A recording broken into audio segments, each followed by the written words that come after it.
अल्लाह के नबी के एक साहबी हैं, उनका नाम है हानी रज़ी अल्लाह ताला अन्हु।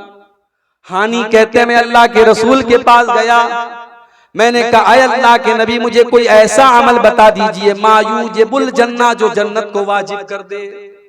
कोई ऐसा काम बता दीजिए कि अगर मैं वो काम करूं तो जन्नत मेरे लिए वाजिब हो जाए, मैं हर हाल में जन्नत में चला जाऊं।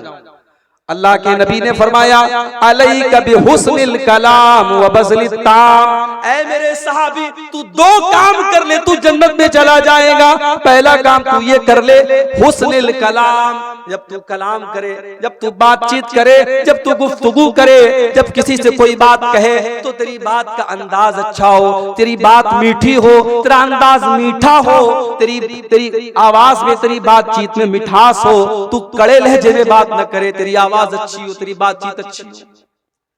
आवाज का मतलब ये नहीं कि इंसान अपनी आवाज बदल दे, जो नेचुरल आवाज वो आवाज में बात करे, लेकिन बात उसकी सही हो, मीठी बात हो, अच्छे अंदाज में लोगों से बात करे, बदतमीजी से बात ना करे।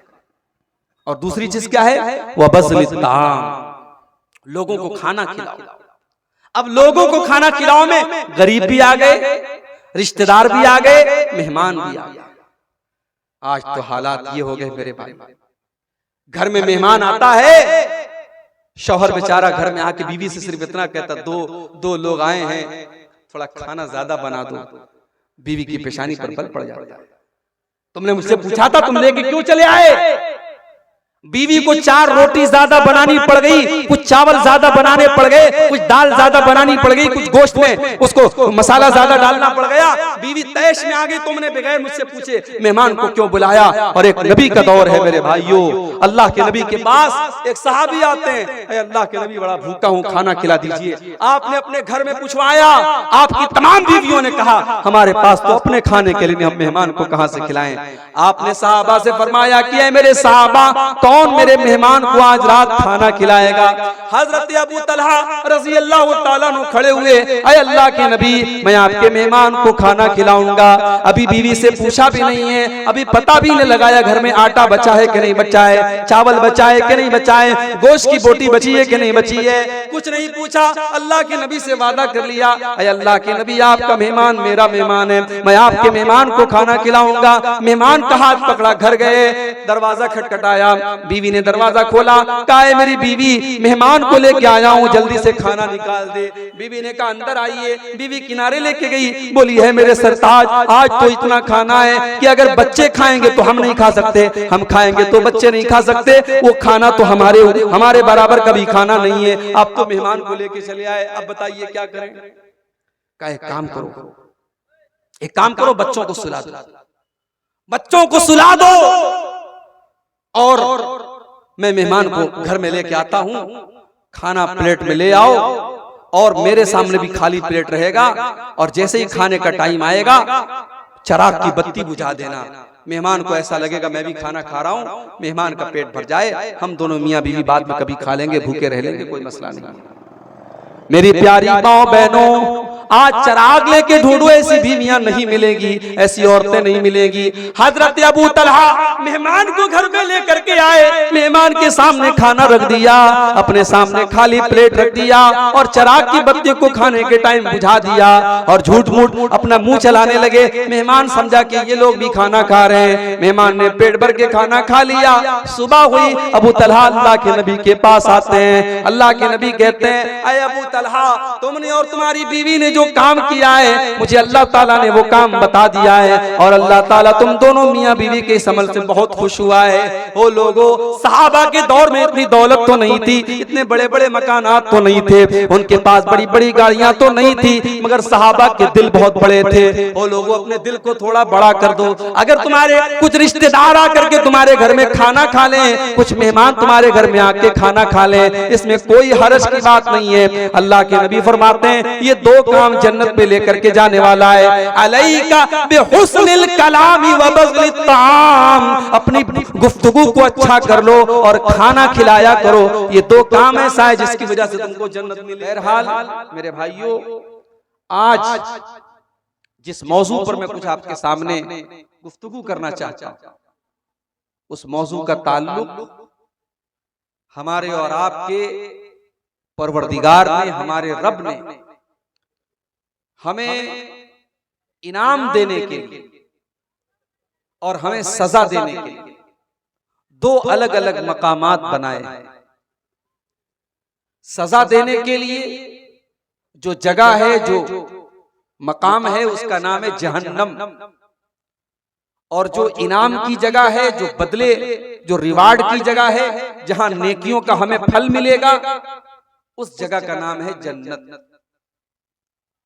तो आज की हमारी तकरीर का टॉपिक है वो कौन सी चीजें हैं, वो कौन से आमाल हैं, वो कौन सी एक्टिविटीज हैं जो हमें जन्नत में लेकर के जाएंगी। जाहिर है बहुत सारी चीजें हैं, हम कुछ चुनिंदा चीजें आपके सामने बयान करें। इसके पहले कि हम उन आमाल को बयान करें, उन चीजों को बयान करें जो हमें जन्नत में लेके जाती है, पहले हम ये समझ लेते हैं कि जन्नत है क्या। जन्नत का लफ्ज अरबी जुबान में ऐसे बाग को जन्नत कहा जाता है जो इतना घना हो कि जमीन नजर ना आती। असल में जन्ना के माने अरबी में किसी चीज का गायब होना, इसीलिए जिन्नात को जिन कहा जाता है, क्योंकि जिन जो होते हैं वो हमें नजर नहीं आते, वो अदृश्य होते हैं, इनविजिबल होते हैं, हम उन्हें नहीं देख सकते, वो हमें देखते हैं।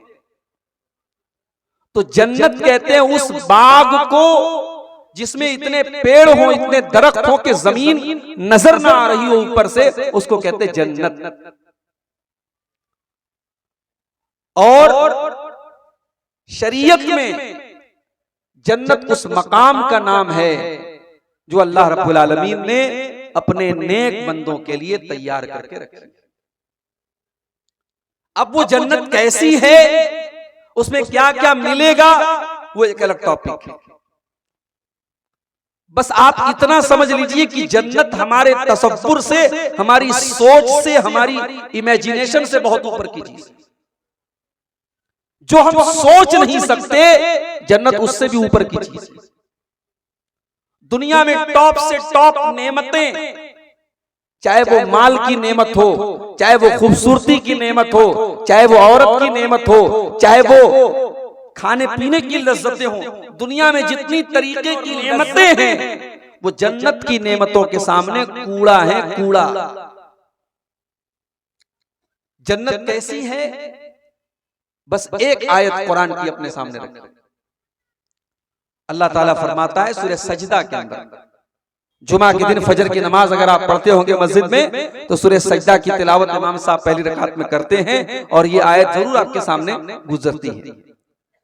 फला तालमु नफ्सुम मा उख्फिय लहुम मिन कुर्रति अयुन जज़ाअम बिमा कानू यअमलून। हमने अपने बंदों की आंखों की ठंडक के लिए, उनके दिल के सुकून के लिए, उनके दिल के करार के लिए, उनको सुकून पहुंचाने के लिए हमने जन्नत में कौन कौन सी नेमतों को तैयार करके रखा है। फला तालमु नफ्सुन, कोई नहीं जानता, कोई सोच भी नहीं सकता, कोई तसव्वुर भी नहीं कर सकता कि हमने जन्नत में कौन कौन सी नेमतों को तैयार करके रखा है। और अल्लाह के नबी फरमाते हैं, बुखारी की रिवायत है, अल्लाह के नबी फरमाते हैं कि अल्लाह ताला कहता है, आदतुल इबादी अस्सालिहीन मा ला ऐनुन रात वला उज़ुनुन समियत वला खतरा अला क़ल्बि बशरिन। ऐ मेरे बंदो, मैंने जन्नत में अपने बंदों के लिए जिन नेमतों को तैयार करके रखा है, न तो किसी कान ने सुना है, न तो किसी आंख ने देखा है, न किसी दिल में उनका ख्याल आया है, न किसी ने सोचा भी होगा कि ऐसी नेमतें मिलेंगी। भाई दुनिया में आप खाना खाते हैं, भूख लगती है, खाना खाते हैं, आपकी पसंद का खाना आया तो थोड़ा ज्यादा खाते हैं। उसके बाद एक टाइम ऐसा आता है कि खाना खाते खाते आपकी भूख पूरी हो जाती है, पेट भर जाता है, उसके बाद आपको लगता है यार छोड़ो, बस हो गया, बहुत हो गया। जन्नत में ऐसा नहीं, जन्नत में कोई बोर नहीं होगा, कोई उकताएगा नहीं। ला यमस्सुहुम फीहा नसबुन वमा हुम मिनहा बिमुखरजीन। जन्नत में कोई थकेगा नहीं, कोई बोर नहीं होगा, और जन्नत में जाने के बाद किसी को जन्नत से निकाला नहीं जाएगा। जहन्नम से तो लोग निकलेंगे, जहन्नम में जाने के बाद बहुत सारे लोगों को अल्लाह ताला उनके गुनाहों की सजा दे करके या अपने नबी की सिफारिश के जरिए उनको जहन्नम से निकालेगा। मगर जो जन्नत में एक बार चला गया अब जन्नत से निकल नहीं सकता। जन्नत में ये डर नहीं है। दुनिया में ये डर होता है ना, आज पैसा है कल पता नहीं होगा कि नहीं होगा, आज जवानी है कल बुढ़ापा आ जाएगा। जन्नत में बुढ़ापा नहीं आएगा। जन्नत में जितने लोग होंगे सब जवान होंगे, 30 से 33 साल, 30 से 33 साल के बीच, ईयर्स के बीच। और जन्नत में सब खूबसूरत होंगे। दुनिया में अगर कोई इंसान बदसूरत भी रहेगा, जन्नत में जाते ही ऐसी हवा चलेगी उसको बेहतरीन हो जाएगा, उसकी शक्ल बेहतरीन हो जाएगी। सबकी हाइट एक जैसी होगी, वहां कोई लंबा कोई नाटा नहीं, सबकी हाइट बराबर होगी। और जन्नत की औरतें अल्लाह अकबर, अल्लाह ने फरमाया सूरह रहमान के अंदर, फीहिन्ना कासिरातुत तर्फ़ लम यतमिसहुन्ना इंसुन क़ब्लहुम वला जान। जन्नत में जो हूरें होंगी वो नजरों को झुकाने वाली होंगी, इतनी पाकीज़ा होंगी, उनको किसी इंसान ने कभी हाथ नहीं लगाया होगा, किसी जिन्नात ने कभी उनको हाथ न लगाया होगा। फ़बिअय्यि आलाइ रब्बिकुमा तुकज़्ज़िबान। तो ऐ मेरे बंदो, ऐ जिन्नात और इंसान, तुम अपने रब की कौन कौन सी नेमतों को झुटलाओगे। कअन्नहुन्नल याक़ूत वल मरजान। वो जन्नत की औरतें इतनी सुंदर होंगी, इतनी खूबसूरत होंगी, जैसे समुंदर के अंदर से निकलने वाला सीप होता है, जैसे समुंदर के अंदर से निकलने वाला मोती होता है। समुंदर के अंदर से जो मोती निकलता है वो प्योर होता है, वो शुद्ध होता है, असली होता है। जन्नत की औरतें बिल्कुल प्योर होंगी, वो अनटच्ड होंगी, उनको किसी ने टच भी नहीं किया होगा। उनकी आंखों में हया होगी, वो बेहया नहीं होंगी, वो बेशर्म नहीं होंगी। दुनिया की औरतें उनका मुकाबला नहीं कर सकती। अल्लाह के नबी फरमाते हैं, लौ अन्नम्रातन मिन अहलिल जन्नति इत्तलात इला अहलिल अर्दी। अगर जन्नत की कोई औरत दुनिया की तरफ झांक ले, सिर्फ वो दुनिया की तरफ झांक ले, लमलअत मा बैनहुमा रीहन, तो जमीन व आसमान के बीच में उसकी खुशबू भर जाएगी। सिर्फ वो झांक ले, आना तो बड़ी दूर की बात है, अगर जन्नत की औरत जमीन की तरफ झांक दे तो दुनिया उसकी खुशबू से भर जाएगी। वलनसीफुहा अला रासिहा खैरुम मिनद दुनिया वमा फीहा। और जन्नत की औरतों के सर के ऊपर जो दुपट्टा होगा, अल्लाह के नबी फरमाते हैं, वो दुनिया की सारी नेमतों से बेहतर होगा। पता ये भी चला कि जन्नत की औरतें दुपट्टा पहनती हैं।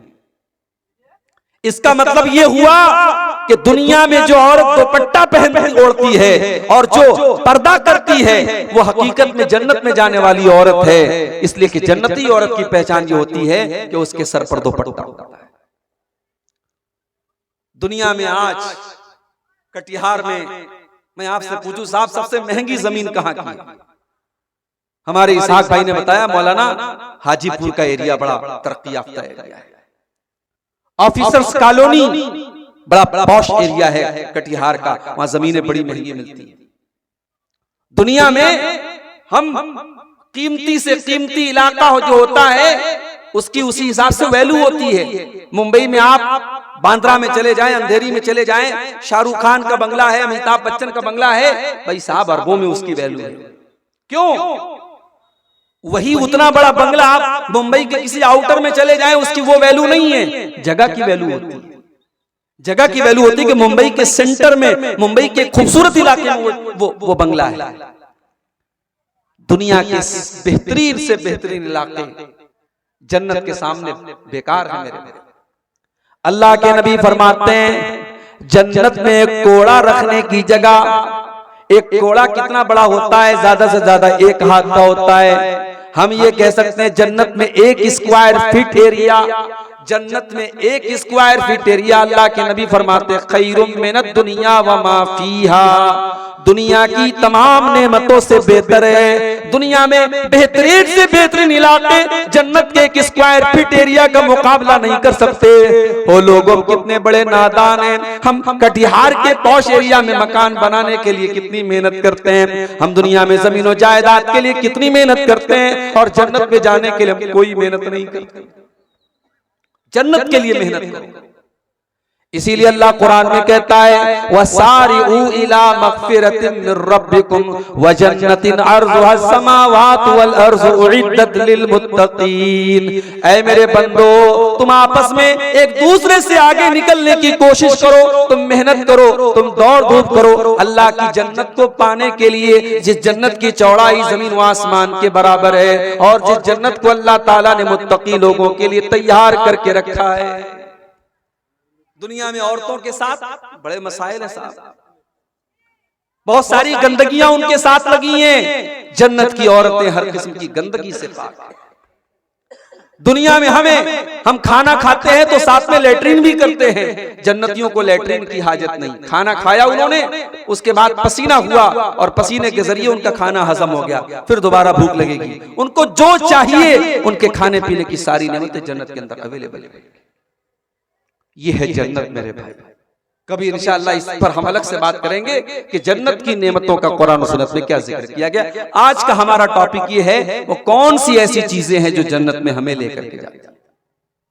और ये बात नोट कर लीजिए, कामयाबी ये नहीं है कि आप लाल बत्ती वाली गाड़ी पर घूमें, कामयाबी ये नहीं है कि बिहार गवर्नमेंट में आपको मिनिस्टर बना दिया जाए, गांव का प्रधान बना दिया जाए, विधानसभा का विधायक बना दिया जाए और गांव में सबसे ज्यादा दौलत आपके पास हो जाए। कामयाबी ये नहीं है मेरे भाई। कामयाबी मेरे रब की नजर में, कामयाबी अल्लाह की नजर में क्या है? कुरान का 3रा पारा खोलो, सूरह आल इमरान के अंदर अल्लाह फरमाता है फमन ज़ुज़िया अनिन नारि व उदखिलल जन्नत फक़द फाज़ व मल हयातुद दुनिया इल्ला मताउल गुरूर। मेरे बंदो, हकीकत में कामयाब तो वो इंसान है जिसको हमने जहन्नम से बचा लिया और जिसको जन्नत में डाल दिया। जो जन्नत में चला गया वही कामयाब है, और जो दुनिया के चक्कर में पड़ा हुआ है वो कान खोल करके सुन ले, वमल हयातुद दुनिया इल्ला मताउल गुरूर। दुनिया की जिंदगी तो धोखा है, धोखा। बड़ा नाज था फिरौन को अपनी हुकूमत पर। फिरौन ये समझता था हुकूमत ये कामयाबी है, लेकिन फिरौन जो अपनी हुकूमत और बादशाहत पर बहुत गुरूर करता था, बहुत नाज करता था, जो मूसा अलैहिस्सलाम का मजाक उड़ाया करता था, अल्लाह ताला ने उसी फिरौन को पानी में डुबा डुबा करके मार डाला। पानी में डूब करके मर गया।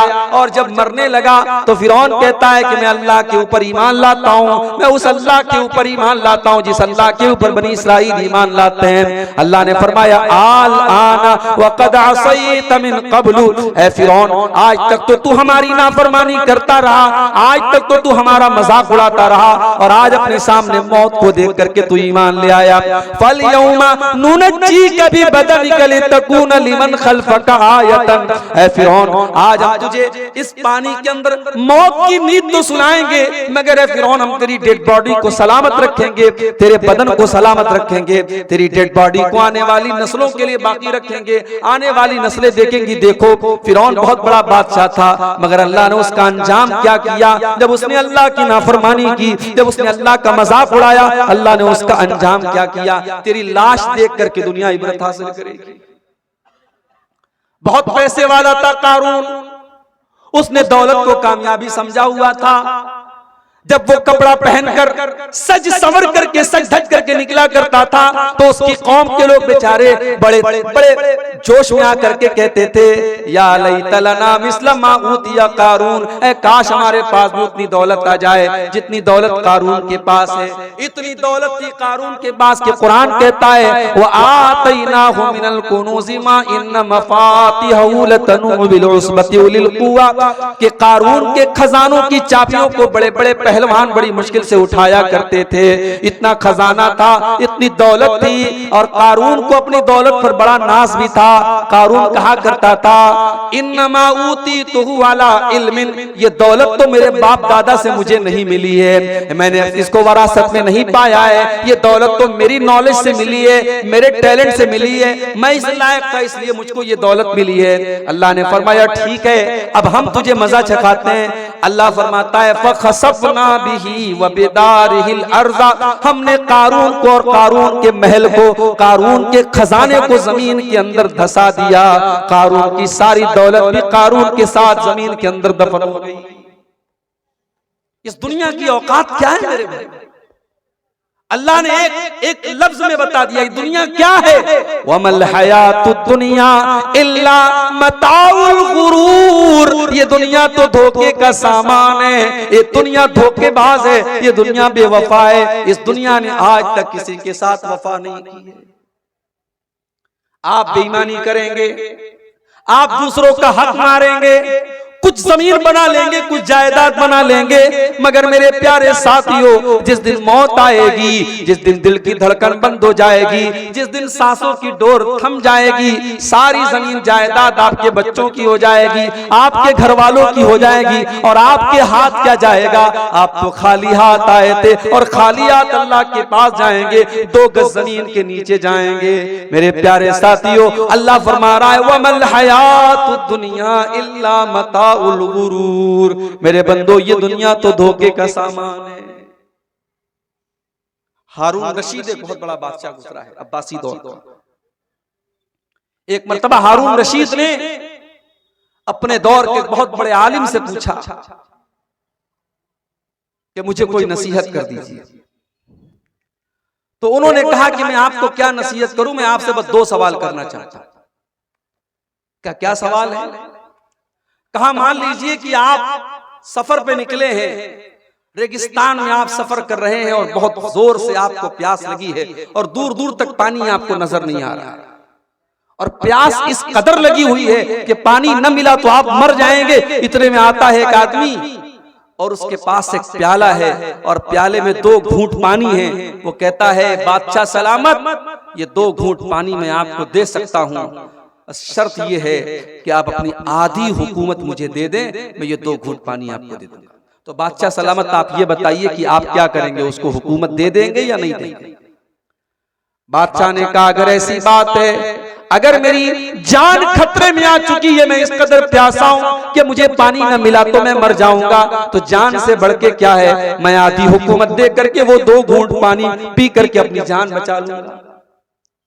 फिर उस आलिम ने कहा अच्छा एक बात बताइए, कुछ और आगे आप बढ़े, आपने पानी तो पी लिया, अब वो पानी आपके बदन के अंदर अटक गया, आपको पेशाब लग रहा है, पेशाब की जरूरत महसूस हो रही है, मगर पेशाब का रास्ता बंद हो गया है, पेशाब निकल ही नहीं रहा है, आप तड़प रहे हैं, आप मछली की तरह तड़प रहे हैं, लेकिन पेशाब का रास्ता आपका रुक चुका है, पेशाब आपका बाहर नहीं निकल पा रहा है, आप दर्द के मारे बेचैन हैं। इतने में एक दूसरा आदमी आता है और वो कहता है बादशाह सलामत, मैं आपका पेशाब निकाल सकता हूं, मैं ऐसी दवा दे सकता हूं, ऐसा तरीका बता सकता हूं कि आपकी पेशाब निकल आएगी और आपको इस तकलीफ से निजात मिल जाएगी। शर्त यह है कि आप अपनी आधी हुकूमत मुझे दे दें। तो आप क्या करेंगे, उसे दे देंगे आधी हुकूमत? हारून रशीद ने कहा अगर ऐसा मामला आ गया, मेरी जान पर बन चुकी है और पेशाब रुक जाने की वजह से मैं तकलीफ में पड़ गया हूं, तो मैं तो यही करूंगा, मैं आधी हुकूमत उसको दे दूंगा और मैं उसका ऑफर कबूल कर लूंगा। कहा है बादशाह सलामत बस जिस हुकूमत की औकात यह है कि पानी के चंद कतरे और पेशाब के चंद कतरों से ज्यादा आपकी हुकूमत की वैल्यू नहीं है, ऐ बादशाह सलामत इस हुकूमत पर कभी नाज न करना, इस हुकूमत पर कभी गुरूर न करना, इस हुकूमत पर कभी इतराना नहीं, कभी तकब्बुर न करना। आज आप देख रहे जिनके हाथ में पावर है वो अपने पावर का कैसा इस्तेमाल कर रहे हैं।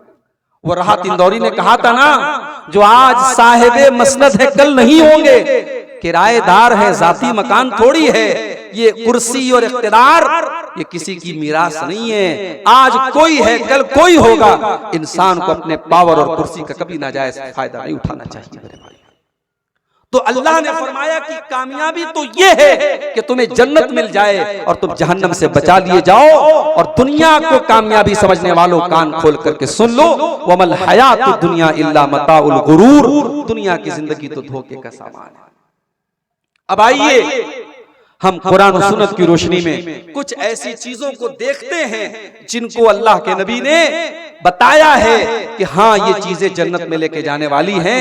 मगर मैं बड़े अदब से कहना चाहता हूं मेरे भाइयों, आप रात के 2:30 और 3 बजे तकरीर सुन रहे हैं। ये टाइम ऐसा है, ये अल्लाह की कबूलियत का टाइम है। मेरे भाइयों, इस दुआ के साथ आप ये तकरीर सुने कि मैं जो बातें बयान करूंगा, जो अमाल बयान करूंगा, जन्नत में लेके जाने वाले रब्बुल आलमीन कहने वाले को और सुनने वालों को सबको अमल की तौफीक अता फरमाए। हम सिर्फ कहें ना और हम सिर्फ सुने ना, बल्कि हम उस पर अमल भी करें। अल्लाह हमको इसकी तौफीक दे। तो आइए हम शुरू करते हैं। सबसे पहली चीज जो जन्नत में लेकर के जाएगी, जिसके बगैर जन्नत में आप जा ही नहीं सकते, वो क्या है? वो तौहीद है। जब तक आप तौहीद पर नहीं आ जाएंगे, एक अल्लाह की इबादत आप नहीं करेंगे, एक अल्लाह के आगे आपका सर नहीं झुकेगा और एक अल्लाह की तौहीद का इकरार आप नहीं करेंगे, तब तक आप जन्नत में नहीं जा सकते। अल्लाह के नबी फरमाते हैं, मन शहीदा ला इलाहा इल्लल्लाहु खालिसन मिन क़ल्बिही दखलल जन्ना। जो दिल की गहराई से ला इलाहा इल्लल्लाह का इकरार करेगा, जो दिल से ला इलाहा इल्लल्लाह पढ़ेगा, जो दिल से कलमे तौहीद का इकरार करेगा, जो दिल से हर तरीके के शिर्क को मिटा देगा, दखलल जन्ना, ऐसा इंसान जन्नत में दाखिल होगा। मगर आप क्या बोलेंगे? हमारे और आपके बीच में ऐसे लोग बैठे हैं जो नमाज में आते हैं तो कहते हैं इय्याका नअबुदु व इय्याका नस्तईन। अय अल्लाह, हम तेरी ही इबादत करते हैं और तुझ ही से मदद मांगते हैं। और नमाज के बाहर कुश्ती लड़ने जाते हैं पहलवान के सामने तो कहते हैं या अली मुश्किल कुशा, अली को मुश्किल कुशा बना दिया। औलाद चाहिए तो किसी बाबा के मजार पे जाके औलाद का सवाल करते हैं। दौलत चाहिए तो किसी को गरीब नवाज का लक़ब दे देते हैं। मदद चाहिए तो किसी को गौसे आज़म का लक़ब दे देते हैं, किसी को दाता बना लेते हैं, किसी को गंज बख्श बना लेते हैं। जो मकाम अल्लाह का है, जो दर्जा अल्लाह का है, वो गैरुल्लाह को दे देते हैं। और अगर आपको यकीन ना आता हो, हमारे यूपी में बहुत सारी मिसालें आपको मिल जाएंगी। बरेली में पागल खाना भी मशहूर है और बरेली में एक दरगाह भी है। आप जाएं और देखें, अपनी नजरों से, अपनी आंखों से देखें कि वहां क्या हो रहा है। मेरे भाई, अजमेर चले जाएं आप, दिल्ली में निजामुद्दीन की दरगाह पे चले जाएं, करे गैर गर्भुत की पूजा तो काफिर, कवाकिब में माने करिश्मा तो काफिर, झुके आग पर बहरे सजदा तो काफिर, जो ठहराए बेटा खुदा का तो काफिर, मगर मोमिनों पर कुशादा है राहें, परस्तिश करे शौक से जिसकी चाहे, नबी को जो चाहे खुदा कर दिखाएं, इमामों का रुतबा नबी से बढ़ाएं, मजारों पे जा जा के नजरें चढ़ाएं, शहीदों से जा जा के मांगे दुआएं, न तौहीद में कुछ फर्क इससे आवे, न इस्लाम बिगड़े न ईमान जावे। ये मौलाना हाली का शेर है। उन्होंने आज से 100 साल पहले कहा था 2023 आ गया, हम चांद पर पहुंच गए, मगर मुसलमानों की सोसाइटी और समाज में आज भी ये तमाम चीजें हो रही हैं। मेरे भाइयों, जब हम शिर्क करेंगे, जब अल्लाह की तौहीद के साथ गद्दारी करेंगे, जब हम गैरुल्लाह के नाम पे बकरे ज़बा करेंगे, गैरुल्लाह के नाम पे मुर्गे ज़बा करेंगे, जब अपने बच्चों को लाल काले पीले तावीज पहनाएंगे, जब हमारी तौहीद गड़बड़ होगी तो अल्लाह की मदद कहां से आएगी? अल्लाह के नबी कह रहे हैं जो तौहीद पर रहेगा जन्नत उसको मिलेगी। और एक बात और नोट कर लीजिए, सिर्फ तौहीद पर रहना काफी नहीं है, आखिरी दम तक तौहीद पर रहना ये जरूरी है। सारी जिंदगी इंसान तौहीद पर रहा, मरने के पहले उसने शिर्क कर लिया और बगैर तौबा किए उसका इंतकाल हो गया। अब अल्लाह तबारक व तआला क्या उसकी सारी जिंदगी भर की नेकियां तो बर्बाद हो जाएंगी। इसलिए कि अल्लाह कुरान में कहता है वला तमूतुन्न इल्ला व अंतुम मुस्लिमून। ऐ मुसलमानों, कान खोल करके सुन लो, तुम्हें मौत आए तो ईमान की हालत में आए, तुम्हें मौत आए तो तौहीद की हालत में आए। मरते दम तक तुम्हें तौहीद की हिफाजत करना है, ईमान पर खात्मा होना जरूरी है। अगर ईमान पर खात्मा न हुआ, अगर शिर्क के ऊपर तुम्हारा खात्मा हुआ तो तुम बर्बाद हो जाओगे। आप देख ले, अबू तालिब का नाम सुना है आपने? बोलो भाई, सुन रहे हो या सो गए? अबू तालिब कौन थे? नबी के चचा थे, नबी को पाला था, नबी का डिफेंस करते थे, नबी से मोहब्बत करते थे, सब था, ईमान नहीं लाए थे।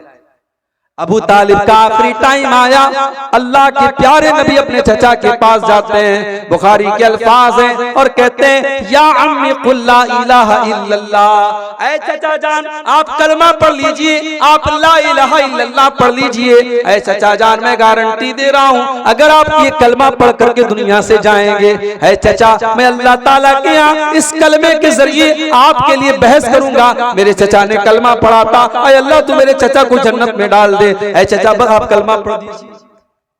अल्लाह के नबी अपने चचा को कलमा पढ़ने के लिए प्रेशर डाल रहे हैं, आप उनके ऊपर दबाव डाल रहे हैं। और वहीं पर अबू लहब भी बैठा था, वहीं पर अब्दुल्लाह इब्न उमैया भी बैठा था, ये दोनों गुरु घंटाल भी बैठे थे। इन दोनों ने कहा खबरदार अबू तालिब, अपने बाप दादा का तरीका मत छोड़ना, बड़ा मुश्किल काम है।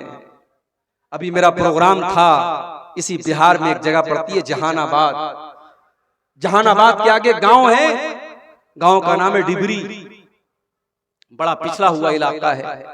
पिछले जुमा को मेरा प्रोग्राम था, गया वहां बेचारे दो चार लड़के अहले हदीस, आपके इलाके में 100% लोग अहले हदीस हैं, आप अल्लाह का शुक्र अदा करें, वरना इसी हिंदुस्तान में नहीं इसी बिहार में कितने ऐसे गांव हैं मेरे भाई जहां 2 आदमी 4 आदमी अहले हदीस है बेचारे, वो अगर कहीं सीने पर हाथ बांधे तो उनको मारा जाता है।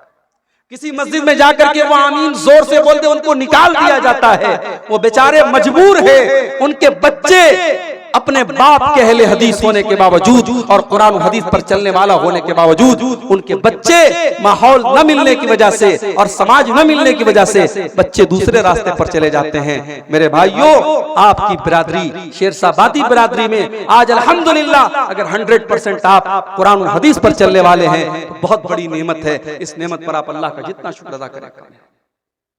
वो गांव, वहां 2-4 लोग बेचारे अहले हदीस और बाकी लोग सब वही पुराने बाप दादा के ढर्रे पे चले आए। मुहर्रम पर ताजिया निकल रहा है, रबीउल अव्वल में जुलूस निकल रहा है, मज़ारों पर सजदा भी हो रहा है, जिहालत फैली हुई है। मैंने वहां तकरीर की, तकरीर के बाद जब जाने लगा तो एक आदमी आया, बोला मौलाना आपकी बात बिल्कुल सही है, आपकी बात सारी बातें बिल्कुल सही हैं, मगर हमने बाप दादा को जो करते हुए देखा है उसे छोड़ना बहुत मुश्किल काम। बाप दादा जो करते चले आए उस काम को छोड़ना आसान काम नहीं है मेरे भाइयों, उसके लिए बड़ी हिम्मत की जरूरत है। अल्लाह के नबी अपने चचा को समझा रहे हैं और उधर से वो दोनों प्रेशर डाल रहे हैं कि अबू तालिब अपने बाप दादा का तरीका मत छोड़ना। बुखारी के अल्फाज हैं, अबू तालिब का इंतकाल हो गया, अबू तालिब को मौत आ गई और आखिरी टाइम अबू तालिब की जुबान पर यही लफ्ज था, अला मिल्लति अब्दुल मुत्तलिब, मैं अपने बाप अब्दुल मुत्तलिब के मजहब पर दुनिया से जा रहा हूँ। अबू तालिब कलमा नहीं पढ़ पाए, अबू तालिब तौहीद को कबूल नहीं कर पाए। नतीजा क्या निकला? अल्लाह के नबी फरमाते हैं मेरे चचा अबू तालिब को भी जहन्नम में डाला जाएगा। हाँ, उन्होंने मुझे पाला था, मेरी मदद की थी, मेरा डिफेंस किया था, उनके अजाब में कुछ हल्कापन किया जाएगा, उनके अजाब में कुछ कंसेशन किया जाएगा, उनके अजाब को कुछ घटा दिया जाएगा, मगर जहन्नम में मेरे चचा को भी डाला जाएगा।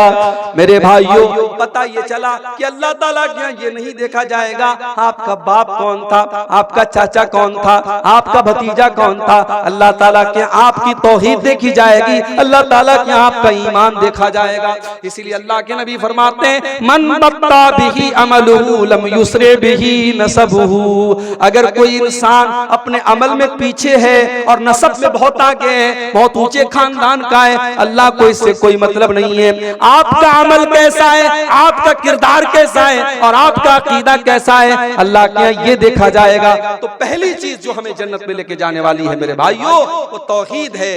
इसीलिए अल्लाह के नबी फरमाते हैं मन कान आखिरु कलामिही ला इलाहा इल्लल्लाह दखलल जन्ना, मरने के पहले जो ला इलाहा इल्लल्लाह कह के गया है, जो तौहीद पर दुनिया से गया है, जो ला इलाहा इल्लल्लाह पर दुनिया से गया है, दखलल जन्ना, वो जन्नत में दाखिल होगा। ये पहली चीज होगी। दूसरी चीज जन्नत में लेकर के जाने वाली दूसरी चीज क्या है?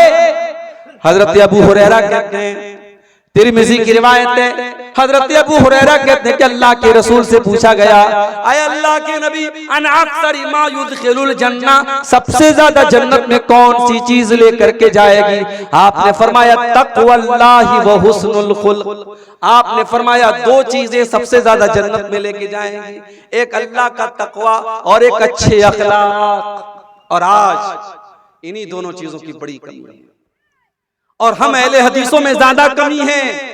शैतान हमारे अकीदे को कमजोर करने में शैतान बहुत मजबूर है। शैतान हमारे अकीदे को तो नहीं खराब कर पा रहा है, शैतान ने हमारे अखलाक को खराब कर दिया और शैतान ने हमारे तकवा को बर्बाद कर दिया। आज 20 साल के जवान को ले लें आप और 70 साल के बूढ़े को ले लें, आज सोशल मीडिया के इस दौर में, मोबाइल के इस दौर में और इंटरनेट के इस दौर में अगर सबसे ज्यादा कोई चीज मुतासिर हुई है मेरे भाइयों तो वो तकवा है। आज फेसबुक पर आप माशाअल्लाह दीनदारी की बातें करते हैं, अच्छी बातें करते हैं। आप फेसबुक पर आप कोई गंदी बातें नहीं शेयर करते हैं, मगर आप जब फेसबुक चलाने लगते हैं, फेसबुक पर वो जो वीडियोस आते हैं, छोटे छोटे रील्स जिनको कहा जाता है, अब रील आई, अब आप देखने लगे, उसमें गाना बजाना भी आने लगा, उसमें सीरियल भी आने लगा, उसमें बेहुदा बातें भी आने लगी। आलिम भी देख रहा है, जाहिल भी देख रहा है, 20 साल का नौजवान भी देख रहा है, 70 साल का बूढ़ा भी देख रहा है। मेरे भाइयों, आज अगर सबसे ज्यादा किसी चीज की कमी है तो अल्लाह के तकवा की कमी है और अल्लाह के डर की कमी है। आज अल्लाह के नबी की ये हदीस हमें बता रही है, ये दो चीजें अपने अंदर हम पैदा कर लें, बेहतरीन अखलाक अपने अंदर पैदा कर लें और तकवा पैदा कर लें। अखलाक का मामला भी हमारा बहुत कमजोर है। हमें से बहुत सारे लोग माशाअल्लाह नमाजी हैं, चेहरे पर दाढ़ी है, बहुत दुनिया के एतबार से परहेजगार हैं, मगर जब बोलते हैं, जब बात करते हैं तो ऐसा लगता है जैसे पत्थर मार रहे हैं। न बात करने की तमीज है, न बोलने की तमीज है, न उनकी बीवी के साथ उनका किरदार अच्छा है, न माँ के साथ सलूक अच्छा है, न बाप के साथ सलूक अच्छा है। वो समझते हैं बस 5 टाइम के नमाजी, हम बहुत बड़े मुत्तकी हो गए। नहीं मेरे भाई, आपका अखलाक कैसा है, आपका व्यवहार कैसा है, माँ के लिए आप कैसे हैं, बाप के लिए आप कैसे हैं, औलाद के लिए कैसे हैं, भाइयों के लिए कैसे हैं, पड़ोसियों के लिए कैसे हैं। अल्लाह के नबी फरमाते हैं कि कयामत के दिन अल्लाह के तराजू के ऊपर, मीज़ान के ऊपर सबसे भारी अगर कोई चीज होगी तो इंसान के बेहतरीन अखलाक होंगे। अखलाक से कीमती और अखलाक से वजनदार कोई चीज नहीं होगी। इसीलिए अल्लाह के नबी से जब पूछा गया कि दो चीजें जो सबसे ज्यादा जन्नत में लेके जाने वाली वो क्या है, तो आपने फरमाया तक़वल्लाहि व हुस्नुल खुल्क, एक अल्लाह ताला का डर और दूसरी चीज बेहतरीन अखलाक। फिर पूछा गया अल्लाह के नबी, सबसे ज्यादा जहन्नम में लेकर के जाने वाली कौन सी चीज है? सबसे ज्यादा लोग जहन्नम में क्यों जाएंगे? आपने फरमाया अल फम वल फर्ज, एक जुबान की वजह से बहुत ज्यादा जहन्नम में जाएंगे। जुबान से झूठ बोलेंगे, गीबत करेंगे, चुगली करेंगे, बहतान लगाएंगे, जुबान की वजह से जहन्नम में ज्यादा जाएंगे। वल फर्जु, और शर्मगाह की वजह से भी ज्यादा जाएंगे। जिना करेंगे, बदकारी करेंगे, लवातत करेंगे, शर्मगाह से मुताल्लिक जितने गुनाह है वो गुनाह भी इंसान को जहन्नम में लेकर के जाएंगे। तो जन्नत में लेकर के जाने वाली ये दूसरी चीज है, अल्लाह का डर और बेहतरीन अखलाक। और आगे बढ़िए, जन्नत में लेकर के जाने वाली तीसरी चीज, मेरे प्यारे साथियों, अगर आप जन्नत में जाना चाहते हैं तो एक बड़ा आसान सा काम बता रहा हूं। अगर अल्लाह ने आपको पैसे से नवाजा है, अगर अल्लाह ने आपको दौलत से नवाजा है, अगर हो सके तो किसी यतीम की परवरिश अपने जिम्मे ले लीजिए, किसी यतीम बच्चे को पाल लीजिए। अल्लाह के नबी फरमाते हैं अना वकाफिलुल यतीम कहातैन, आपने अपनी दोनों उंगलियों से इशारा करके फरमाया कि यतीम की परवरिश करने वाला, यतीम को पालने वाला और यतीम की जिम्मेदारी कबूल करने वाला जन्नत में मोहम्मद रसूलुल्लाह के साथ रहेगा। इतना साथ रहेगा, आपने दोनों उंगलियों से इशारा करके फरमाया कि जैसे ये दोनों उंगलियां एक दूसरे से जुड़ी हुई हैं, एक दूसरे से मिली हुई हैं, यतीम को पालने वाला मेरे साथ जन्नत में इस तरीके से रहेगा। यतीम का बड़ा हक है मेरे भाई। समाज में अगर कोई यतीम बच्चा है, हो सके तो उसकी परवरिश अपने जिम्मे लो, नहीं कर सकते उसकी पढ़ाई का खर्च अपने जिम्मे ले लो। कितने बच्चे हैं बेचारे यतीम हैं, पढ़ने में बड़े टैलेंटेड हैं, मदरसे की फीस नहीं दे पा रहे हैं और कौम के पास बहुत पैसा है, अपने फालतू कामों के लिए, अपने हराम कामों के लिए बहुत पैसा है। मेरे भाइयों, किसी अच्छे मदरसे में जाओ, पता लगाओ कोई टैलेंटेड लड़का हो, किसी गरीब फैमिली से बिलोंग करता हो, अगर यतीम हो तो बहुत सोने पे सुहागा है, यतीम बच्चा है, मदरसे वालों से कहो मौलाना इस बच्चे की जो भी फीस है साल भर की मैं अपने जिम्मे ले लेता हूँ, ये काम कर लो। चलो पूरी परवरिश नहीं कर सकते, पढ़ाई उसकी अपने जिम्मे ले लो। वो लड़का कल आलिम बनेगा, कल हाफिज बनेगा, दीन का दाई बनेगा, दीन का मुबल्लिग बनेगा, तकरीरें करेगा, खुतबे देगा, किताबें लिखेगा, जो भी इल्म फैलाएगा उसका सवाब आपको मेरे भाइयों मिलता रहेगा। ये भी सदक़े जारिया की एक शक्ल है। अल्लाह के नबी ने फरमाया कि यतीम की परवरिश अपने ज़िम्मे ले। 3 चीजें हो गई। नंबर 4, जन्नत में लेकर के जाने वाली चौथी चीज, ये भी बहुत आसान काम है, बस 2 काम आपको करना है। ये हदीस सुना देता हूं। अल्लाह के नबी के एक सहाबी हैं, उनका नाम है हानी रज़ी अल्लाह ताला अन्हु। हानी कहते मैं अल्लाह के रसूल के पास गया, मैंने कहा अय अल्लाह के नबी मुझे कोई ऐसा अमल बता दीजिए मायूजिबुल जन्नह, जो जन्नत को वाजिब कर दे। कोई ऐसा काम बता दीजिए कि अगर मैं वो काम करूं तो जन्नत मेरे लिए वाजिब हो जाए, मैं हर हाल में जन्नत में चला जाऊं। अल्लाह के नबी ने फरमाया अलैका बिहुस्निल कलाम व बज़लित ताम, ऐ मेरे सहाबी तू 2 काम कर ले, तू जन्नत में चला जाएगा। पहला काम तू ये कर ले, हुस्निल कलाम, जब तू कलाम करे, जब तू बातचीत करे, जब तू गुफ्तगू करे, जब किसी से कोई बात कहे तो तेरी बात का अंदाज अच्छा हो, तेरी बात मीठी हो, तेरा अंदाज मीठा हो, तेरी आवाज में, तेरी बातचीत में मिठास हो, तू कड़े लहजे में बात न करे, तेरी आवाज अच्छी हो, तेरी बातचीत अच्छी हो। आवाज का मतलब ये नहीं कि इंसान अपनी आवाज बदल दे, जो नेचुरल आवाज वो आवाज में बात करे, लेकिन बात उसकी सही हो, मीठी बात हो, अच्छे अंदाज में लोगों से बात करे, बदतमीजी से बात ना करे। और दूसरी चीज क्या है, वह बज़लित ताम, लोगों को खाना खिलाओ। अब लोगों को खाना खिलाओ में गरीब भी आ गए, रिश्तेदार भी आ गए, मेहमान भी आ गए। आज तो हालात ये हो गए मेरे भाई, घर में मेहमान आता है, शौहर बेचारा घर में आके बीवी से सिर्फ इतना कहता, दो लोग आए हैं, थोड़ा खाना ज्यादा बना दो। बीवी की पेशानी पर बल पड़ जाता है, तुमने मुझसे पूछा था तुम लेके क्यों चले आए? बीवी को 4 रोटी ज्यादा बनानी पड़ गई, कुछ चावल ज्यादा बनाने पड़ गए, कुछ दाल ज्यादा बनानी पड़ गई, कुछ गोश्त में उसको मसाला ज्यादा डालना पड़ गया। बीवी तैश में आ गई, तुमने बगैर मुझसे पूछे मेहमान को क्यों बुलाया? और एक नबी का दौर है मेरे भाइयों, अल्लाह के नबी के पास एक सहाबी आते हैं, अल्लाह के नबी बड़ा भूखा हूँ, खाना खिला दीजिए। आपने अपने घर में पूछवाया, आपकी तमाम बीवियों ने कहा हमारे पास तो अपने खाने के लिए हम मेहमान को कहां से खिलाएं।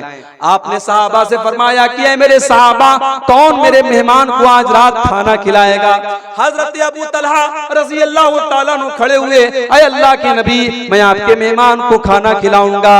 अभी बीवी से पूछा भी नहीं है, अभी पता भी नहीं लगाया घर में आटा बचा है कि नहीं बचा है, चावल बचा है कि नहीं बचा है, गोश्त की बोटी बची है कि नहीं बची है, कुछ नहीं पूछा। अल्लाह के नबी से वादा कर लिया, ऐ अल्लाह के नबी आपका मेहमान मेरा मेहमान है, मैं आपके मेहमान को खाना खिलाऊंगा। मेहमान का हाथ पकड़ा, घर गए, दरवाजा खटखटाया, बीवी ने दरवाजा खोला, कहा है मेरी बीवी मेहमान को लेके आया हूँ, जल्दी से खाना निकाल दे। बीवी ने कहा अंदर आइए। बीवी किनारे लेके गई, बोली है मेरे सरताज आज तो इतना खाना है कि अगर बच्चे खाएंगे तो हम नहीं खा सकते, हम खाएंगे तो बच्चे नहीं खा सकते, वो खाना तो हमारे बराबर कभी खाना नहीं है। आप तो मेहमान को लेके चले आए, अब बताइए क्या करें?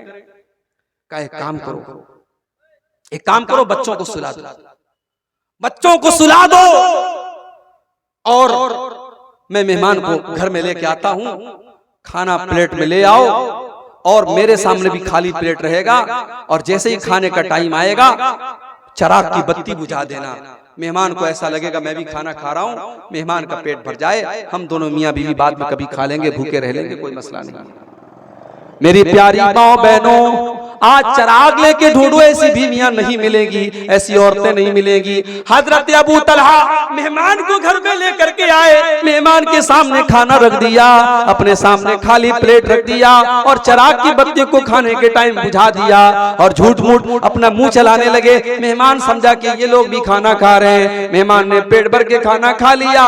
सुबह हुई, अबू तलहा अल्लाह के नबी के पास आते हैं। अल्लाह के नबी कहते हैं, अय अबू तलहा तुमने और तुम्हारी बीवी ने जो काम किया है मुझे अल्लाह ताला ने वो काम बता दिया है, और अल्लाह ताला तुम दोनों मियाँ बीवी के इस अमल से बहुत खुश हुआ है। ओ लोगों, सहाबा के दौर में इतनी दौलत तो नहीं थी, इतने बड़े बड़े मकानात तो नहीं थे, उनके पास बड़ी बड़ी गाड़ियां तो नहीं थी, मगर सहाबा के दिल बहुत बड़े थे। ओ लोगों, अपने दिल को थोड़ा बड़ा कर दो।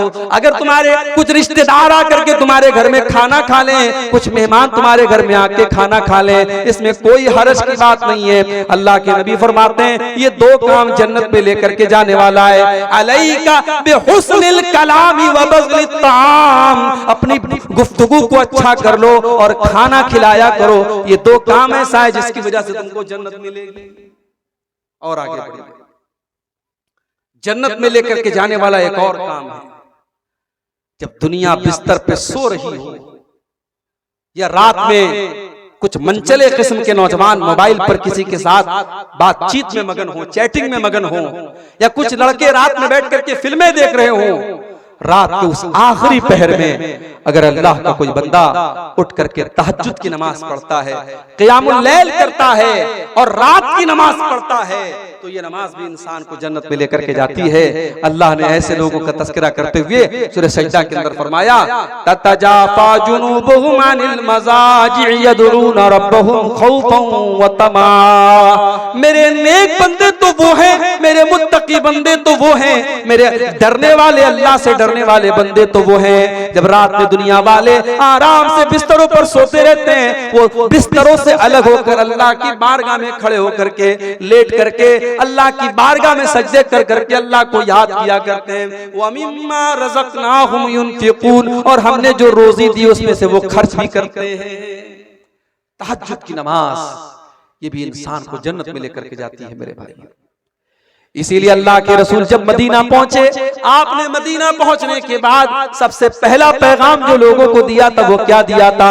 अय्युहन्नास अफ्शुस सलाम वातिमुत ताम वसिलुल अरहाम वसल्लु बिल्लैलि वन्नासु नियाम तदखुलुल जन्नत बिसलाम। ओ लोगों, चार काम कर लो तुम जन्नत में चले जाओगे।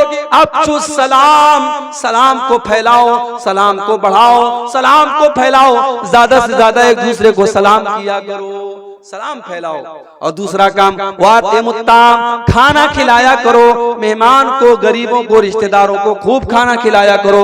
वसिलुल अरहाम, और रिश्तों को जोड़ा करो। वसल्लु बिल्लैलि वन्नासु नियाम, और जब रातों में लोग बिस्तर पे सो रहे हो उस टाइम तहज्जुद की नमाज पढ़ा करो, उस टाइम क़ियामुल लैल किया करो। और लोगों, इतना काम अगर तुम कर लोगे तदखुलुल जन्नत बिसलाम, तो बड़े आराम से जन्नत में चले जाओगे।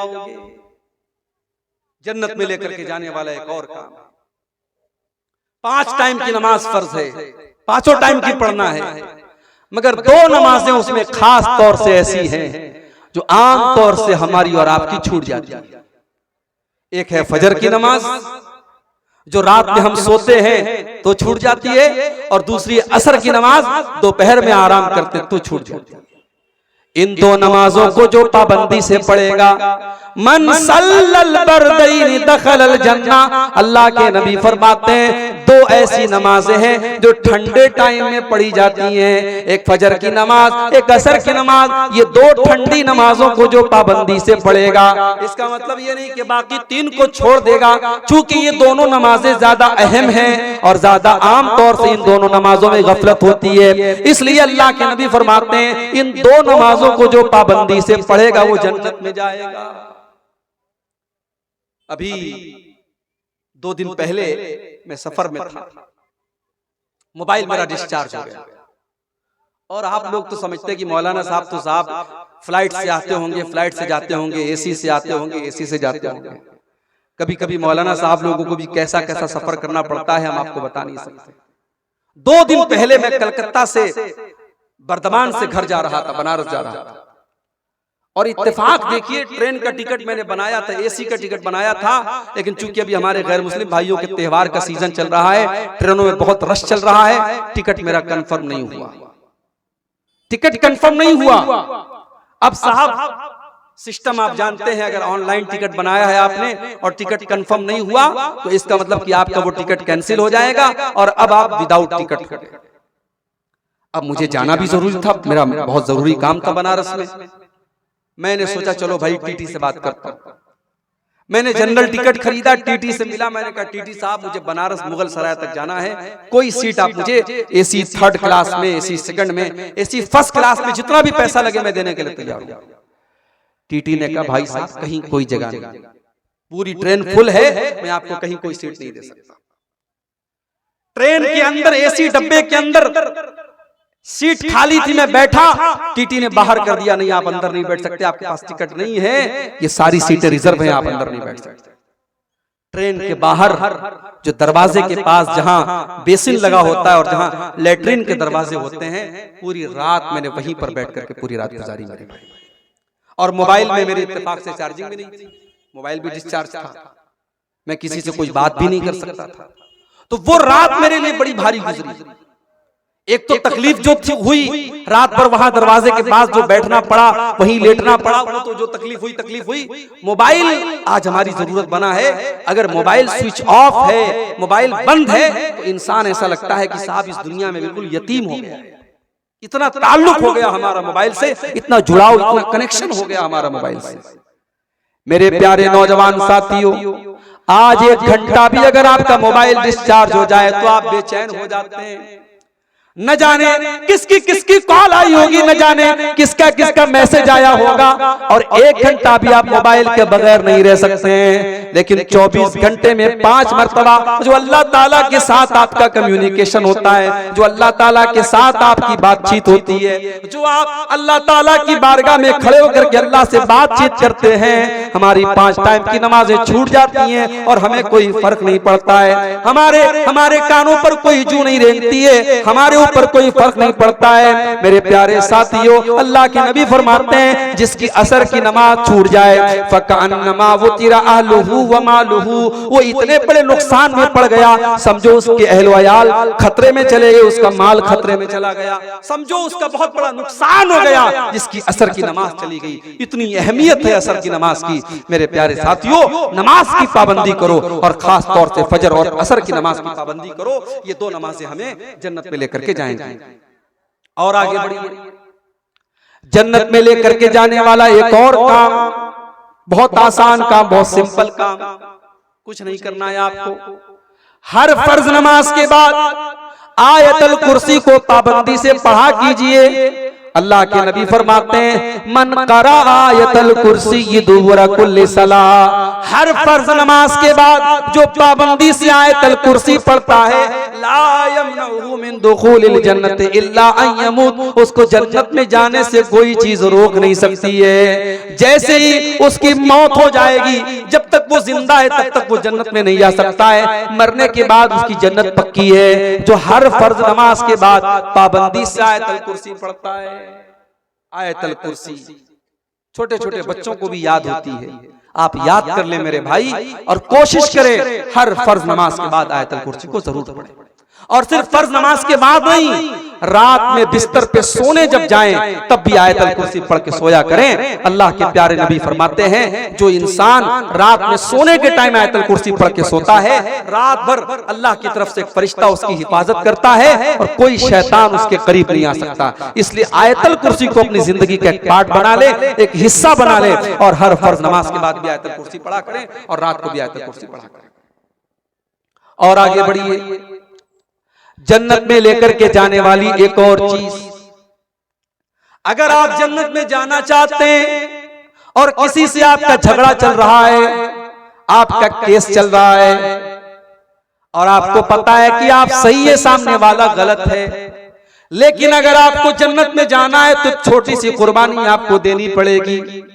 अपने अहंकार को कुर्बान करना पड़ेगा, अपनी ईगो को कुर्बान करना पड़ेगा, अपनी अना को कुर्बान करना पड़ेगा। अल्लाह के नबी फरमाते हैं, अना ज़ईमुन बिबैतिन फिल जन्ना, मैं जन्नत की गारंटी लेता हूँ उस इंसान के लिए, लिमन तरकल मिरा व इन काना मुहिक्कन, जो हक पर होने के बावजूद झगड़े को खत्म कर दे, हक पर है, सही है, फिर भी झगड़े को खत्म कर दे, ऐसे इंसान को मैं जन्नत की गारंटी देता हूँ। ये अल्लाह के नबी ने फरमाया। मेरे प्यारे साथियों, अगर इस हदीस पर अगर अमल करने के लिए हम अपने झगड़ों को खत्म कर दें, न जाने कितने खानदानों के केस खत्म हो जाएं, न जाने कितने भाई भाई के मसले हल हो जाएं। सिर्फ इस हदीस को अपने सामने रखिए कि अल्लाह के नबी जन्नत की गारंटी दे रहे हैं उस इंसान को जो हक पर होने के बावजूद झगड़े को छोड़। और आगे बढ़िए, जन्नत में लेकर के जाने वाली एक और चीज बड़ी आसान चीज है, बस हमें इतना काम करना है। अगर अल्लाह ने दौलत से नवाजा है और हमारे पास अल्लाह के घर का हज करने की ताकत है, अल्लाह के घर का हज हम कर सकते हैं, हम पहली फुर्सत में हज कर लें। इंतजार न करें, अभी तो मकान पूरा नहीं हुआ, इंतजार न करें अभी तो बेटी की शादी नहीं हुई, इंतजार न करें अभी तो लड़के की शादी नहीं हुई। माफ करना मेरे भाई, लड़के की शादी, लड़की की शादी और मकान का बनवाना ये हज के लिए कोई शर्त नहीं है। अगर आज आपके पास इतनी दौलत है कि आप हज कर सकते हैं तो पहली फुर्सत में आप हज कर लीजिए। इससे पहले कि आप बीमार हो जाएं, इसके पहले कि आपकी दौलत खत्म हो जाए, इसके पहले कि आप हज का वो काम न कर सकें। बहुत सारी मिसालें हैं। खुद मेरे अपने घर में मेरी वालदा मोहतरमा की बड़ी ख्वाहिश थी हज करने की, फॉर्म भी भरा गया उनका, लेकिन किस्मत में नहीं था, मुकद्दर में नहीं था। इसके पहले कि वो हज करती लॉकडाउन लग गया और लॉकडाउन के बाद उनका इंतकाल हो गया और उनकी हसरत उनके दिल में रह गई। मेरे भाइयों, अगर आपके पास हज करने की ताकत है और आज आप 40 साल के हैं तो 60 साल का इंतजार मत कीजिए, गारंटी नहीं है। हमने कोरोना का दौर देखा, हमने मुख्तलिफ बीमारियों का दौर देखा और अभी बनारस में जो हालात हैं आपको मैं बता नहीं सकता कि क्या हालात हैं। हर घर में कोई ना कोई बीमार चल रहा है। इस वक्त भी एक बीमारी फैली हुई है पूरे बनारस में, उसको बोलते हैं चिकनगुनिया, यानी वो ऐसा बुखार होता है कि बदन के जोड़ जोड़ में दर्द होता है। इस वक्त बनारस के हर घर में 2-4 लोग इस बुखार में मुब्तला हैं और अभी मेरे जानने वालों में, मेरे रिश्तेदारों में 10 लोग ऐसे हैं जो कैंसर की बीमारी में, जो बड़ी खतरनाक बीमारी है कैंसर की बीमारी, उस बीमारी में मुब्तला है और उसमें 2-3 लोगों का इंतकाल भी हो गया है। मेरे भाइयों, हम नहीं जानते कब कौन सी बीमारी हमारे पीछे लग जाएगी, कब कौन सी वबा हमारे ऊपर आ जाएगी। इसलिए अगर हज करने की ताकत है तो हज पहली फुर्सत में कर लो। इस हज का बदला भी जन्नत है। अल्लाह के नबी फरमाते हैं, अल हज्जुल मबरूर लैसा लहू जज़ाउन इल्लल जन्नह। अगर कोई इंसान हज मबरूर करता है, अगर नबी के तरीके के मुताबिक हज करता है, उसका बदला जन्नत के सिवा कोई और नहीं है। और एक दूसरी हदीस में अल्लाह के नबी फरमाते हैं, मन हज फलम यरफुस वलम यफसुक। जो हज करके आता है और हज के दौरान कोई गलत काम नहीं करता है, कोई गुनाह का काम नहीं करता है, रजा कयौमिन वलदतुमुहु, तो हज करके वो ऐसे लौटता है जैसे आज ही उसकी माँ ने उसको जन्म दिया हो, बिल्कुल गुनाहों से पाक साफ होकर के लौटता है। हज कर लीजिए। इसी तरीके से मेरी प्यारी माँ और बहनों, अगर आप जन्नत में जाना चाहती हैं, बहुत ही सिंपल तरीका बता रहा हूं। एक औरत अगर जन्नत में जाना चाहती है, बहुत ही सिंपल तरीका बता रहा हूं, सिर्फ 4 काम एक औरत कर ले, जन्नत में चली जाएगी।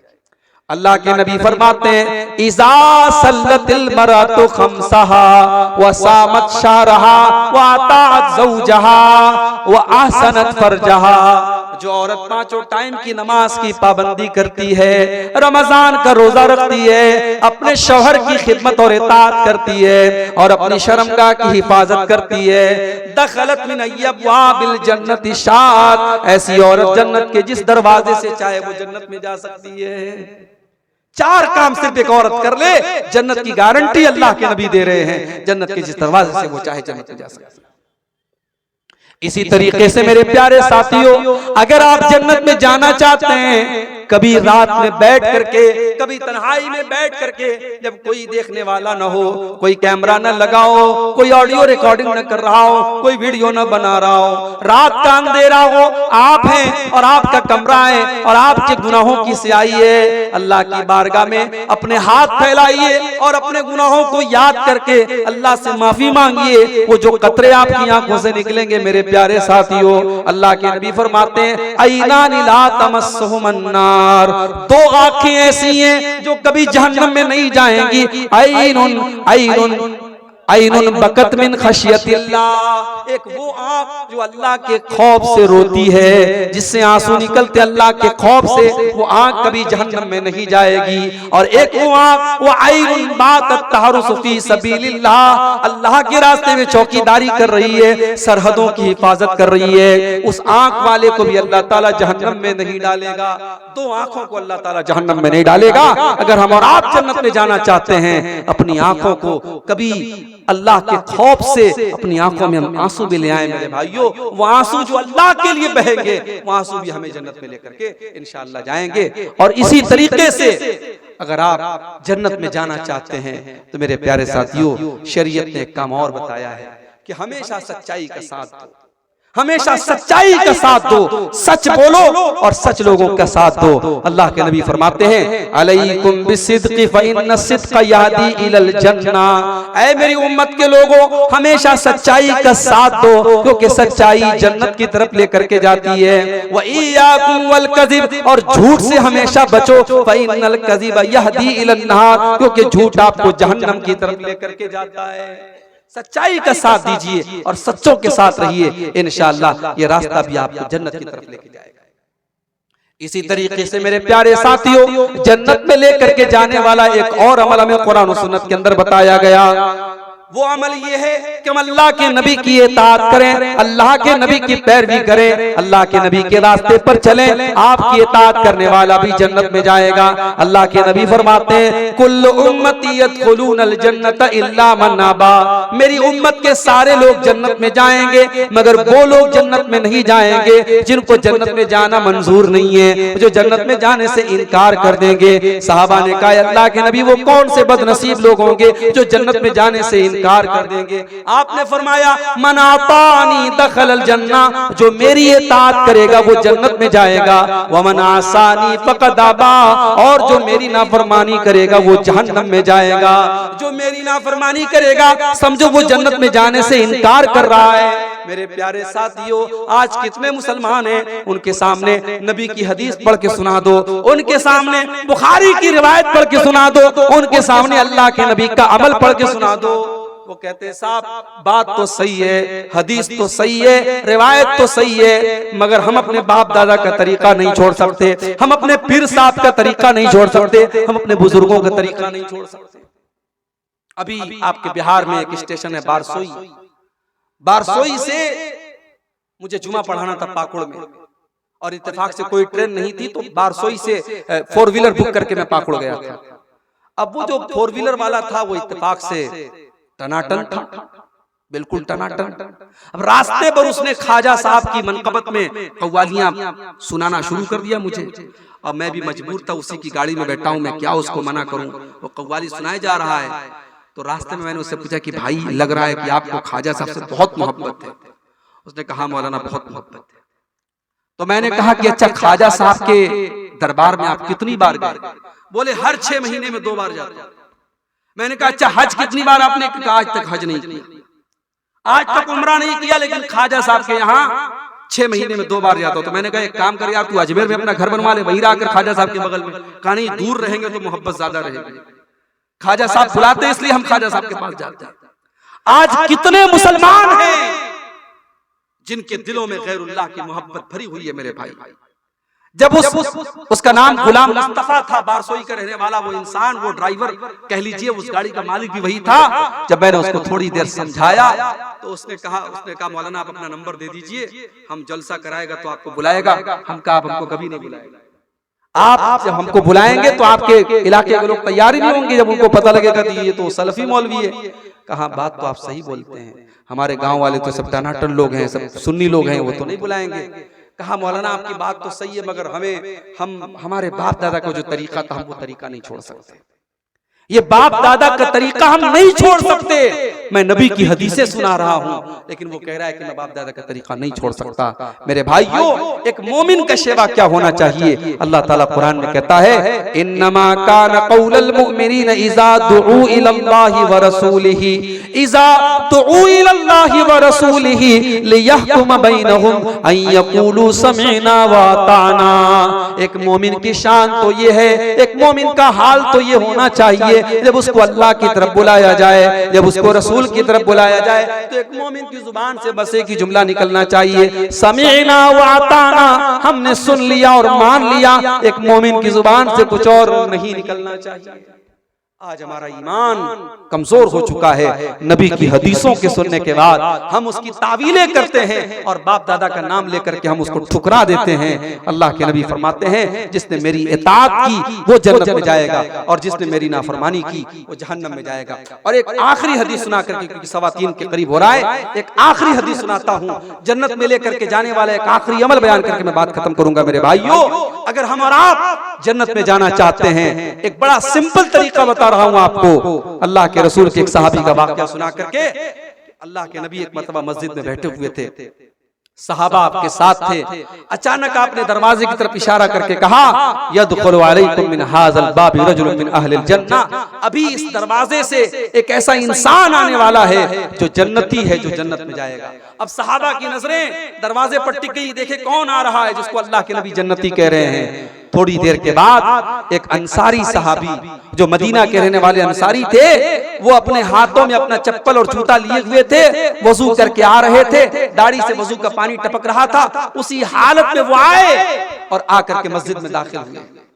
दूसरा दिन फिर आया, फिर अल्लाह के नबी ने कहा इस दरवाजे से एक जन्नती आने वाला है। फिर सहाबा ने अपनी नजरें दरवाजे की तरफ टिका दी, फिर वही सहाबी उसी हालत में वजू करके आ रहे हैं, दाढ़ी से वजू का पानी टपक रहा है, हाथों में जूता चप्पल लिए हुए हैं। 3 दिन तक लगातार ऐसा होता है। जब 3 दिन तक लगातार ऐसा होता है तो तीसरे दिन एक सहाबी जिनका नाम अब्दुल्लाह बिन अम्र बिन आस था, उन्होंने कहा कि मैंने दिल में सोच लिया कि अब मैं पता लगा के रहूंगा कि ये सहाबी, ये अंसारी सहाबी ऐसा कौन सा अमल करते हैं कि अल्लाह के नबी 3 दिन तक लगातार इनको जन्नती कह रहे हैं। हजरत अब्दुल्ला कहते हैं, मैं पीछे पीछे अंसारी के घर गया। जब अंसारी सहाबी अपने घर के दरवाजे में दाखिल होने लगे, मैंने कहा अस्सलाम वालेकुम। कहा भाई साहब वालेकुम अस्सलाम, क्या बात है? कहा मेरे बाप से झगड़ा हो गया है, मेरे बाप से कुछ इख्तिलाफ हो गया है और मैंने कसम खा ली है कि मैं 3 दिन तक अपने बाप के घर में नहीं जाऊंगा। ऐ मेरे भाई, मैं 3 दिन तक आपके घर में मेहमान बन करके रहना चाहता हूं, कि आप तैयार हैं? अंसारी साहबी ने कहा कोई बात नहीं, आप 3 दिन तक मेरे घर में रह सकते हैं। देखिए फिर वही बात आई। सहाबा का दिल बहुत बड़ा था। सहाबी ने एक बार भी अपनी बीवी से मशवरा नहीं किया, अपने घर पता लगाने नहीं गए खाना है कि नहीं, पानी है कि नहीं। कहा ठीक है, आप 3 दिन तक मेरे घर में मेहमान बन के रह सकते हैं। अब हजरत अब्दुल्ला बिन अम्र कहते हैं, मेरा मकसद ये था कि मैं देखूं कि वो अंसारी सहाबी ऐसा कौन सा अमल करते हैं कि अल्लाह के नबी उनको 3 दिन तक लगातार जन्नती कह रहे हैं। हजरत अब्दुल्ला कहते हैं, मैं 3 दिन तक अंसारी सहाबी के मकान में रहा, उनकी एक एक हरकत पर मैंने नजर रखी, मुझे कोई खास अमल उनका नजर ना आया। जैसे हम नमाज पढ़ते थे वो भी नमाज पढ़ते थे, जैसे हम इबादत करते थे वो भी करते थे। वो तो मजदूरी का काम करते थे, मेहनत का काम करते थे। वो जब रात में आते थे तो तहज्जुद की नमाज भी नहीं पढ़ते थे। रात में जब बिस्तर पे सो जाते थे तो फजर में उठा करते थे। हाँ, रात में अगर नींद खुलती थी तो सुभान अल्लाह पढ़ लिया करते थे, अल्हम्दुलिल्लाह पढ़ लिया करते थे, अल्लाहु अकबर पढ़ लिया करते थे, अल्लाह की तस्बीह बयान कर लिया करते थे। कहा कि जब 3 दिन गुजर गया, मैंने कहा है मेरे अंसारी भाई, मैंने आपसे बहाना किया था, न मेरे बाप से कोई झगड़ा हुआ है, न मैंने कोई कसम खाई थी। मैं दरअसल ये देखना चाहता था, अल्लाह के प्यारे नबी ने 3 दिन तक लगातार आपको जन्नती कहा था, मैं देखना चाहता था ऐसा कौन सा अमल आप करते हैं कि अल्लाह के नबी ने आपको 3 दिन तक लगातार जन्नती कहा है। मेरे प्यारे साथियों, अंसारी सहाबी का जवाब सुनो और जरा अपने अपने सीने पर हाथ रख के सोचो, क्या ये चीज आज हमारे अंदर मौजूद है?